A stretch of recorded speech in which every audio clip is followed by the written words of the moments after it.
A continuación vamos a hablar de las acciones farmacológicas de la acetilcolina en los principales tejidos de los órganos periféricos, porque estamos hablando efectivamente de los tejidos efectores autonómicos. Y en ese sentido es importante hablar de los efectos de la acetilcolina a nivel del sistema cardiovascular, de las vías respiratorias, de las vías urinarias, del tubo digestivo,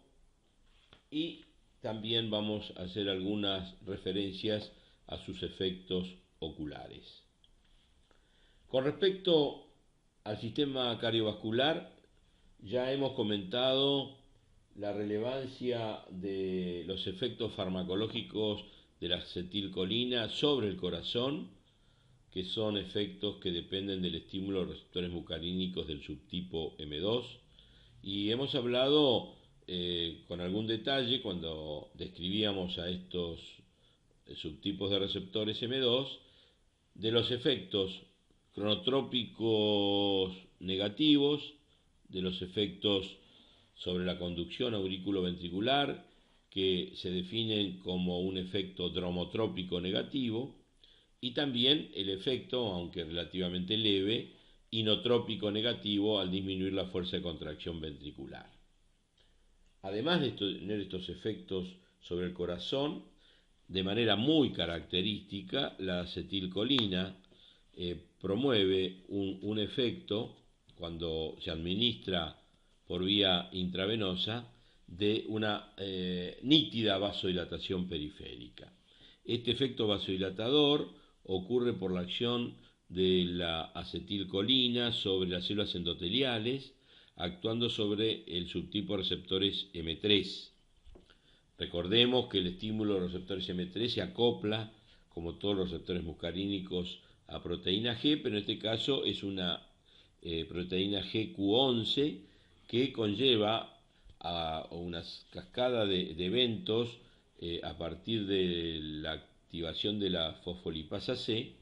que finalmente, a nivel del endotelial, lo más importante a recordar, como se puede ver muy bien en esta diapositiva, es el aumento del calcio intracelular, el estímulo de los receptores muscarínicos, y esto promueve la activación de una enzima que es la óxido nítrico sintetasa, la cual promueve a su vez la transformación de la arginina en citrulina con la liberación del óxido nítrico. El óxido nítrico es un gas, por lo tanto difunde y de esta manera escapa hacia la luz vascular, como así también hacia las células subyacentes hasta llegar a la capa del músculo liso vascular. Sobre el músculo liso vascular, el óxido nítrico va a producir un efecto, como aquí se describe claramente en la diapositiva, que lleva fundamentalmente al aumento del GMP cíclico, y esto lleva claramente a un fenómeno vasodilatador periférico. Muy bien, a continuación entonces los efectos de la acetilcolina a nivel de las vías respiratorias. La acetilcolina es un neurotransmisor que, si uno analiza las vías respiratorias, detecta que existe inervación colinérgica, pero que prácticamente en condiciones fisiológicas la inervación colinérgica es de poca relevancia sobre el grado de contracción de la musculatura lisa de la vía respiratoria. No obstante, si uno hace una evaluación experimental, detecta que la acetilcolina sobre la vía respiratoria y sobre el músculo liso bronquial produce, a través del estímulo de receptores del subtipo M3, broncoconstricción. Este fenómeno de broncoconstricción puede darse en algún tipo de pacientes que sufren un fenómeno de broncoespasmo dependiente de la descarga de acetilcolina y en general por fenómenos reflejos. De esta manera, entonces, es relevante para un subtipo de pacientes asmáticos la posibilidad de que el fenómeno de broncoespasmo dependa de una descarga de acetilcolina y un efecto sobre los receptores del subtipo M3 en este músculo liso que es el músculo liso bronquial.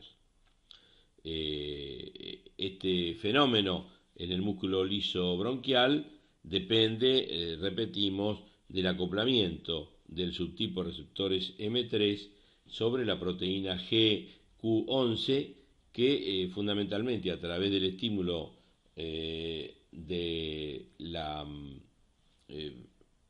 activación de una serie de cascadas enzimáticas va a llevar a través de la formación del IP3, como ya se ha dicho,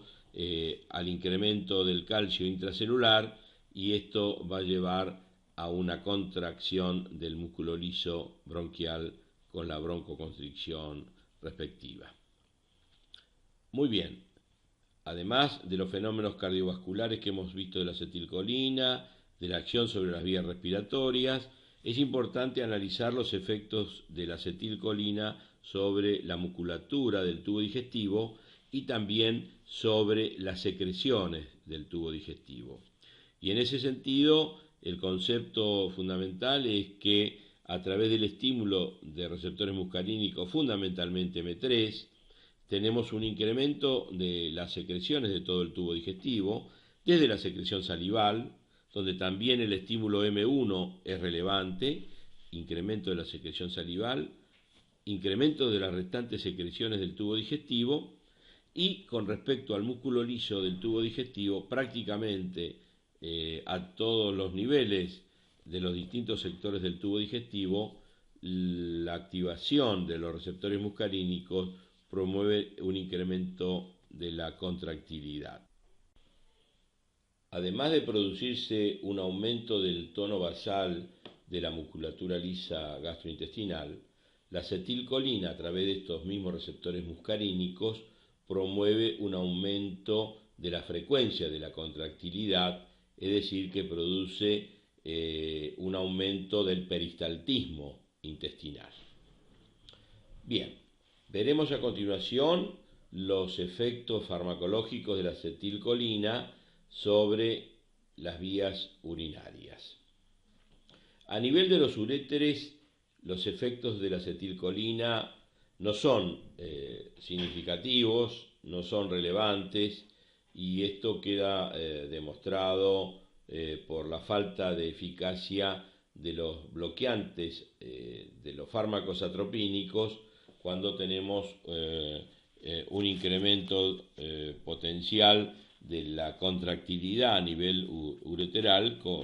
conocido como el fenómeno del cólico renal, donde los atropínicos son ineficaces. Esto se debe a que la inervación es muy escasa,